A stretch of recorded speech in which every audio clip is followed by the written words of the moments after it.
Hello everyone नमस्ते welcome to my another video. आजको यो भिडियो चाहिँ कोसी रिभर र त्यसको छेउछाउको ठाउँहरूको बारेमा रहनेछ।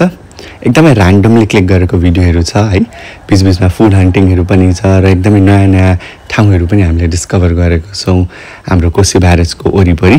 सो आजको भिडियो एकदमै र्यान्डमली क्लिक भएको तर एकदमै मेमोरेबल र एकदमै मलाई चाहिँ एकदमै रमाइलो लागेको खालको भिडियो बनेको छ। Hope you all will enjoy it. So keep watching, keep loving Amrit Rijal. Bye. अहिले चाहिँ हामी कोसी पुलमा छौँ। यसलाई चाहिँ कोसी ब्यारेक पनि भनेर भनिन्छ। अनि यो चाहिँ नेपाल इन्डियाको सिमाना पनि हो यो ठाउँ चाहिँ। अनि यो चाहिँ इन्डियाले बनाइदिएको पुल जुन चाहिँ सप्तकोसीमा छ। ढोकाहरू बन्द छन् यसको। अहिले चाहिँ यो पुलमा हामी हिँड्दैछौँ र यसो खोलाको चाहिँ यसो रमाइलो अवलोकन गर्दैछौँ। खोलाको अवलोकन। यता चाहिँ ढोकाहरू छ अनि जस्ट हिँड्दा रमाइलो हुँदो रहेछ। बेलुका चाहिँ यहाँबाट सनसेट राम्रो देखिन्छ जस्तो लागिरहेको छ मलाई। हामी चाहिँ अहिले कोसी टपु आइपुगेको छौँ। यो चाहिँ ठ्याक्क कोसी टपुको नहरको छेउमा एउटा होटल रहेछ। राम्रो लाग्यो। के छ त प्रमिस? नमस्कार। हाम्रो प्रमिस सुरेन्द्र सर हो। सन्चै हुन्छ अमृतजी? एकदम सन्चै छु म त। कस्तो भयो त ट्रिप? हजुर सोनुजी एकदम व्यस्त हुन्छ। कसको फोन हो? सोनुजीको अलार्म बज्ने बेला। मलाई पनि म्याम भन। म्याम जानुको म्याम? हजुर नमस्ते सर। डाक्टर सर हो हाम्रो। कहाँ आउनु भएको छ तपाईँ आज? हामी घुम्न।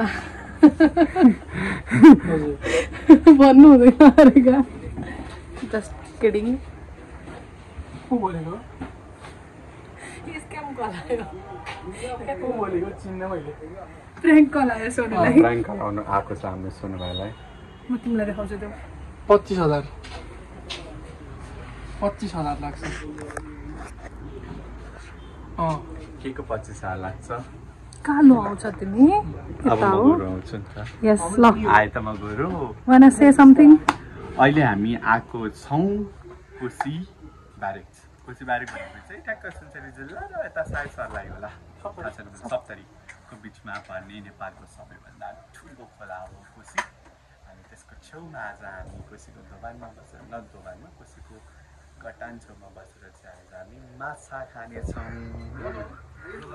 कस्तो माछा छ हामी टेस्ट गरेर भन्छौँ। We are on food hunt to Kosi barrage. यो चाहिँ आजको हाम्रो मेन्यु हो। हामीले चाहिँ कुन माछा ट्राई गर्ने हो भनेर चाहिँ ठ्याक्क भनिन्छ। यो कुन माछा अरे?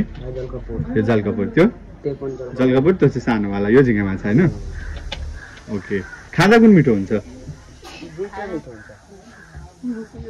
यो ठुलो छैन? अझै ठुल्ठुलो पिसहरू छैन है? ल यो एक प्लेट गरिदिनु। यो झिङ्गा माछा एक प्लेट। चटपटी चिसो त ल्याइहाल्यौँ। यो चाहिँ हाम्रो पहिलो खाजा आज कोसी ब्यारेजमा। चटपटी रहेको छ। लेट्स ट्राई कस्तो छ।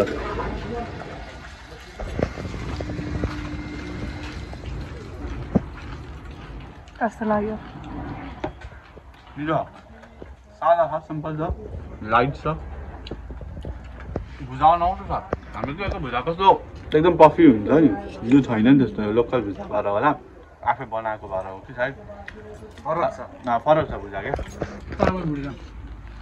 चामल तिमीलाई कस्तो? ठ्याक्क त्यो तेलको स्मेल कस्तो इन्टेन्स आइरहेको छ क्या। तेल आइरहेको छ मेरो के फेस अरे मुखमा। स्मेल के तोरीको राग राग।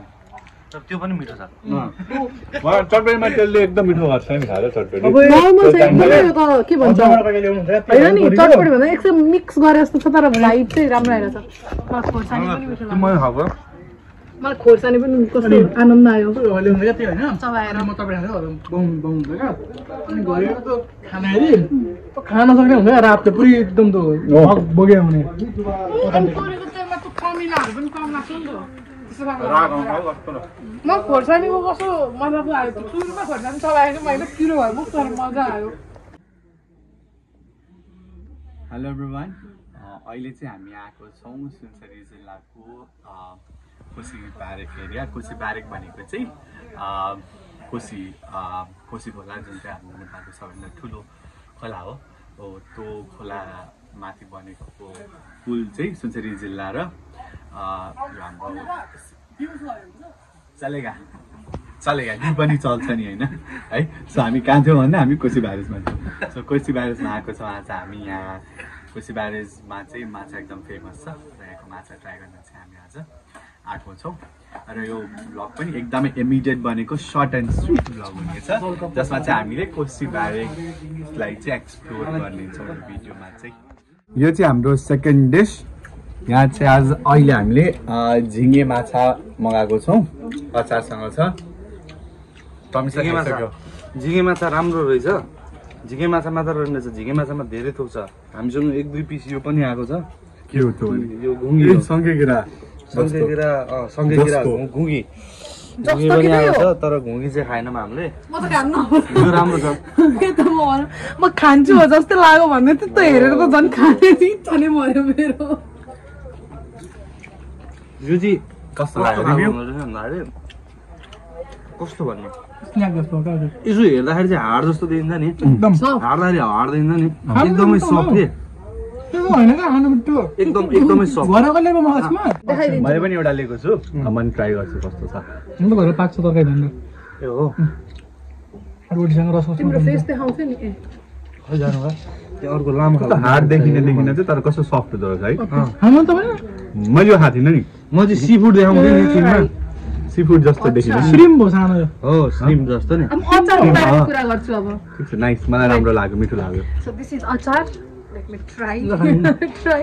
Food blogger भएको छौँ। हजुर बुझाउनु हो क्या भुजा खान खाऊ त। यो भुजासँग चाहिँ अझ मिठो। भाइ अचार खाऊ त। दाइ भुजा पठाइदिनु न Different छ उताको भन्दा। भुजा अचार टमाटर राम्रो मिठो छ, टमाटर अचार। त्यही अर्कै खालको छ। नाइस। यो हाम्रो अर्को डिस, थर्ड डिस हो। योलाई चाहिँ के भनिन्छ रहेछ? जलकपुर माछा। जलकपुर माछा तेल एकदम धेरै पर्छ। यो चाहिँ यही कोसी ब्यारेककै जलकपुर माछा हो। अघिको टिम हो सायद त्यो, मूर्ति चलाउन ल्याएको।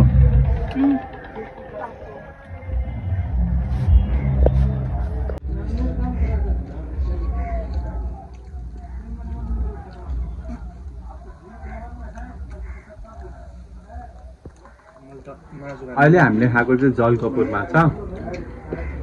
फ्रेस छ माछा, एकदम फ्रेस छ। टेस्ट पनि राम्रो आइरहेको छ, आफ्टर टेस्ट दिइरहेको छ माछाले। अनि अचारसँगको कम्बो पनि एकदम राम्रो भएकोले गर्दा चाहिँ जस्ट मिठो लाग्यो। अल ओभर माछा मिठो लाग्यो मलाई। कस्तो लाग्यो सुन्नु? मिठो हुन्छ मिठो छ है? मैले अहिले भर्खर पुच्छर खाएँ, अब टाउ खान्छ एउटा काँडा नहुँदो रहेछ सबैभन्दा चाहिँ। यो जस्तै जो जसलाई काँडा हुन्छ भनेर डर लाग्छ माछा, त्यसले चाहिँ ट्राई गर्ने माछा चाहिँ यो हो क्या जलकपुर। जस्तै सिधा भट्टी यो जुन हाम्रो के भन्छ मेरुदण्ड हुन्छ त्यो मात्रै हुने, त्यो पनि एकदम लाइटली निक्लिने, अरू चाहिँ काँडा नहुने हो। त्यो चाहिँ राम्रो लाग्यो मलाई, टेस्ट पनि राम्रो छ। त्यसलाई कस्तो लाग्यो? हामी उसले टाउको उसले पुच्छरमा चाहिँ जिउ खाँदैछु होइन। मिठो लाग्यो अनि काँडाको डर छैन। एकदम राम्रो। अहिले चाहिँ हामी यसो खाजाहरू खाएर चाहिँ निक्लेको छौँ। खाजामा चाहिँ माछा खायौँ। अब टिपिकल्ली खोला छेउमा कोसीमा आइसकेपछि त फेमस नै माछा हो, त्यो भएर माछा खायौँ। घरको लागि माछा किन्छौँ। अब किन्छौँ। मिठो त्यो पनि भन न। कस्तो लाग्यो साँच्चै? कस्तो लाग्यो? मलाई त मन पर्यो। मलाई नि कस्तो आनन्द आयो। मिठो मिठो मिठो। आनन्द कसरी आएछिन् आनन्द कसरी आयो? बसेर शान्त ठाउँमा खाएर अनि आनन्द आयो। अनि मतलब अब खाएपछि निन्द्रा लाग्छ नि त, निन्द्रावाला भयो आउँदैछ मलाई। ठिक छ, पायो होइन त, पायो नि। के पायो? निन्द्रा निदाउन पाइगयो नि होइन त। अब चाहिँ हामी देखिँदैछ यहाँ, यो चाहिँ कोसी पुल हो। यो चाहिँ कोसी पुल हो, यो चाहिँ होइन है कोसी पुल, यो हो कोसी पुल। यता छेउमा छ, कता गयो? यता छ होइन, हो यतापट्टि छ। अब कोसी पुल जान्छु एकछिन, अनि त्यसपछि यसो वरिपरि कतै रमाइलो ठाउँमा गएर बस्छौँ ओर्छौँ अनि साइट सिइङ गर्छु गुड टर्म है। अनि आजको भ्लग क्लोज गर्छौँ। By by.